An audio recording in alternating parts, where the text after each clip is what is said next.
Hi, I'm Stewart Spinks and welcome to episode 271 of my podcast, Beekeeping Short and Sweet. Although the main honey crops of the summer are finished for us now, I did find a little bonus nectar coming in this week. It's also time to start preparing colonies for the months ahead. The final days of summer will slip away quickly now, so don't delay.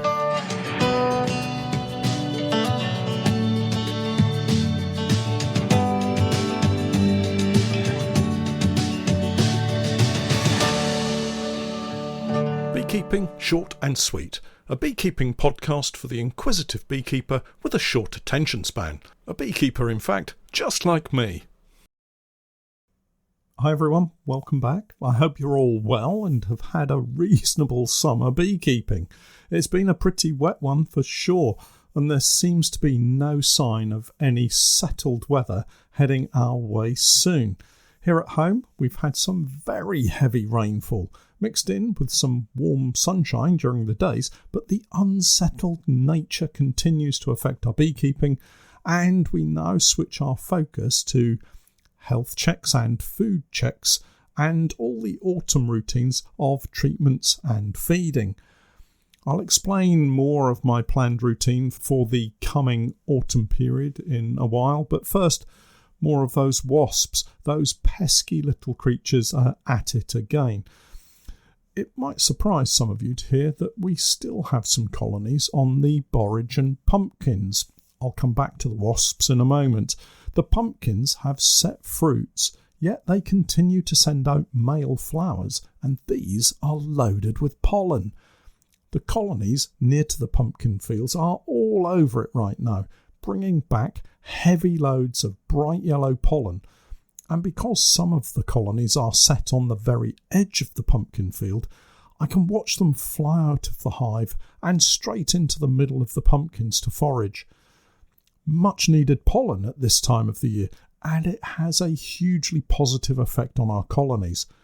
Firstly, queens can continue to lay strongly. Some of our hives have as many as 8 frames of brood still, the pollen coming in mainly being used to feed young larvae. Secondly, with the huge amount of excess pollen, the bees are able to store it away for the winter months as the brood nests do eventually reseed and get smaller. As they shrink, the empty cells will be backfilled with food stores, so the colony doesn't have to shift too far over the colder days to come. Meanwhile, back to those wasps, the remaining colonies on the borage are into a second flush of flowers right now and enjoying a little extra bonus nectar and pollen too. When the borage is cut, the remaining stalks seem to immediately send out emergency flower buds, a desperate attempt, if you like, to ensure that they get some seeds to mature before the autumn sets in proper. It's also noticeable that where the borage has been cut, quite an amount of the main crop, particularly along the edges, has been missed altogether, meaning these plants are still sending out secondary flower shoots too. All in all, a nice post-summer bonus. We were at the borage just this week, collecting the empty, unused supers to return for storage this year. And while I was there, I thought it prudent just to check on several of the colonies to make sure that they were doing okay. We don't generally bring the bees back too early from the borage because of the chance of this second flush of nectar. And to my surprise, several of the colonies had filled supers that were placed on them when we cleared the bees for the summer honey crop. So much so, in fact, that I had to add an additional super to a couple of them, such is the amount of nectar coming into these hives. It looks like we may get an additional number of supers off the borage post-cutting this year. For those colonies not storing honey in the super, they won't need feeding anytime soon. They've packed borage honey into every available space in their brood boxes, and just lifting the crown boards or removing the integral feeders on the Technoset hives splits open the brace comb and light honey drips out of it. The Technoset hives have this integral fondant feeder space, and most, if not all of them, appear to have used this space to build additional comb and fill it with honey and pollen. Happy days for us, because buying in syrup seems to be getting more and more expensive.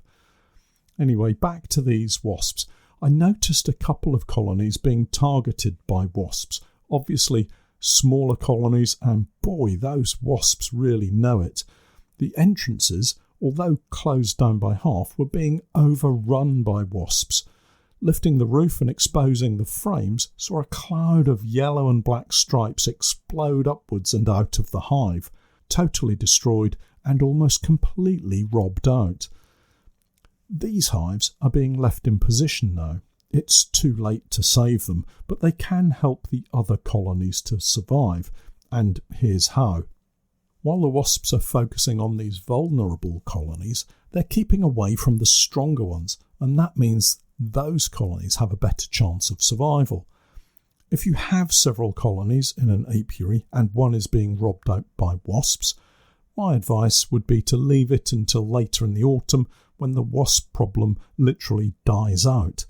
Then you can remove it and get it cleaned up ready for reuse. If you take it away now, the wasps will simply go looking for another target in your apiary.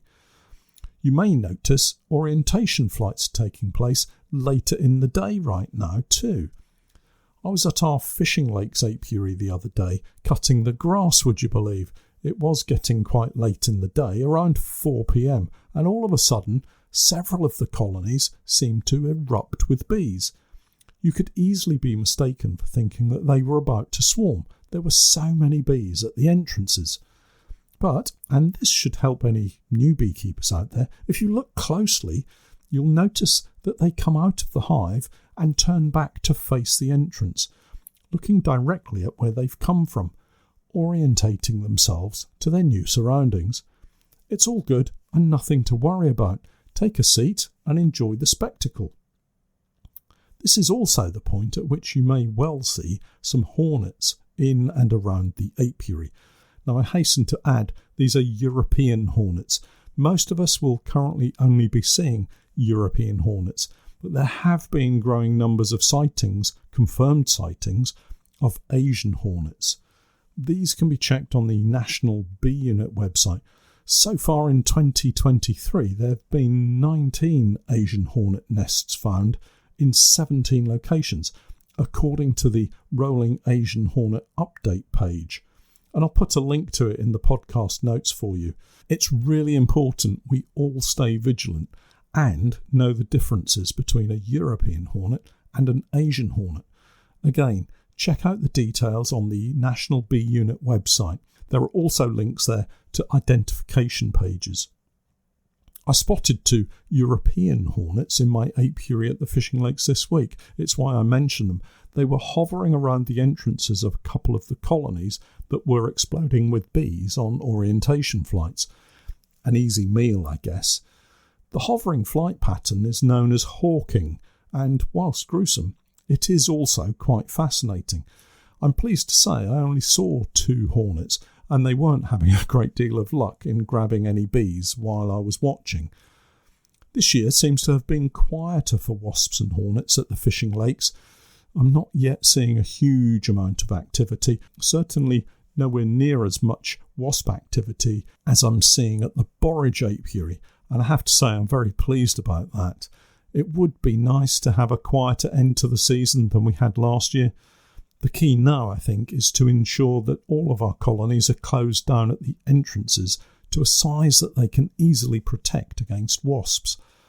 This will vary depending on the size of your nuke or colony.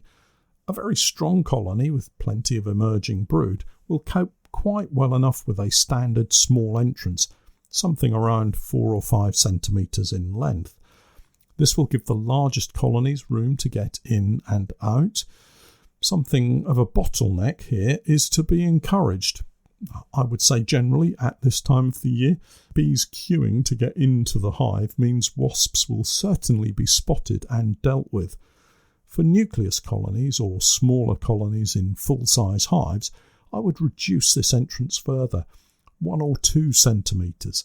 A single bee space maybe, just enough space for a honeybee to squeeze in and out of. Restrict the entrance so that you give those smaller colonies a fighting chance of protecting themselves. A while back I reported on several swarms that had appeared in the storage barn where we were pollinating the spring oilseed rape and vetch crops. There were 3 swarms and each had decided to settle in varying places on and in stacks of supers that we'd set up there for the spring and summer crops. 2 of the swarms had arrived and found their way into the supers themselves, and one had decided it wanted to set up base between 2 stacks of supers. I posted some pictures of this particular swarm on the Patreon page. It was really quite impressive. Over the following weeks I moved the swarm on wild comb into a couple of supers and set up the other 2 swarms in supers in their own right. Basically, being short on time, I put the supers onto a floor and added a feeder and roof on top of that. Honestly, I pretty much left them to their own devices for the summer. Well, this last week I moved them back to the fishing lakes apiary, gave them a couple of days to settle down, and then carried out my first inspections of them. It was really quite interesting. Oh, and I also have a small colony from our warm room to inspect. I can't remember if I've relayed the story of that one. My apologies if I'm repeating myself, but when we carried out the extraction of the borage honey, I found a super with around 4 frames of sealed brood, no eggs or larvae, but 2 sealed queen cells. I left it in the warm room, eventually moving it out to the fishing lakes apiary as a single super on a floor with a roof and feeder. To my surprise, one of the queen cells emerged in the warm room and, having had a week or 2 at the fishing lakes apiary, has managed to get out and successfully mate. On my first inspection of them, there were eggs and very young larvae. Don't you just love it when things like that happen? It's a small nucleus colony now that will probably need to be united with another colony as they are so small, but it's just great to have gotten them outside and see the queen mated. Now back to these other 3 swarms. Of the 3 newly formed colonies, only one is a prime swarm. How could I tell? Well, this was the largest of all the swarms, and the queen within it had a large smudge of yellow over her thorax, wings and abdomen. Someone had tried to mark her and succeeded in marking her from top to bottom. Now, I don't think she's one of mine. I'm pretty good at marking queens these days, even though I say so myself. But never say never, though. I just don't think that she's one of mine. The other 2 had unmarked queens in them and were tiny by comparison. What was disappointing to see for those 2 smaller swarms was that they're almost starving. They've had very little food in them, and despite having a small patch of brood, it's obvious that they've been struggling to build up, most likely because of the lack of food. And now that is really surprising. They've had plenty of forage available to them throughout the season, as they've been on a farm with plenty of mixed plants to take advantage of. This could explain why I'm hearing so many comments from beekeepers that they've had a terrible season for honey this year. Although there seems to have been plenty of the usual plants for bees to work, it just doesn't seem to have happened. Another interesting aspect of these 3 swarms is the apparently high levels of varroa mites. All 3 appeared to be suffering from heavy loading of varroa, and this could also account for the apparent struggle to build up over the past weeks and months. Interestingly, we've seen very little evidence of varroa this year in our other colonies, and I'm really hoping I'm not tempting fate here, but I can't recall seeing any chronic bee paralysis virus, not a single colony suffering from it. So what to do with these swarms? Well, we also have a couple of other swarms to deal with, and the sooner we sort them out, the better for their chances of survival. Currently, I don't think I have any queenless colonies, otherwise I could unite them. Everything seems to be queen right so far. Lucky me, eh?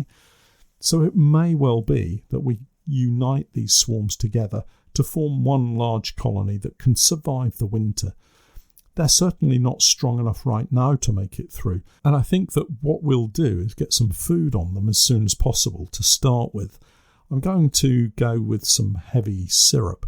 It's easy and fast for them to deal with, they can take it down quickly, and it might encourage the queens to start laying more eggs and build up. What we really need to see is the colonies building up in strength over the next 6 weeks or so. Will we have any warm, settled weather over the next month or so? Maybe into late September or even early October perhaps? If so, they could grow large enough to sit out the winter successfully. So I'm in no rush in terms of uniting them. We can give them some food and see how they develop, uniting them towards mid-autumn if need be. The bigger issue is the varroa. We need to sort that out. I only have some Formic Pro strips at the moment, so perhaps we could use one of these strips per swarm. They really are too small to use a full dose on. I'm not sure. I don't feel comfortable using Formic Pro strips on these small colonies, so perhaps I'll just go with oxalic acid over a 3-week period.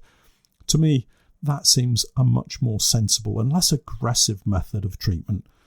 Formic Pro seems more like a kill or cure treatment of last resort kind of treatment, and I do want to give these swarms a fighting chance of survival.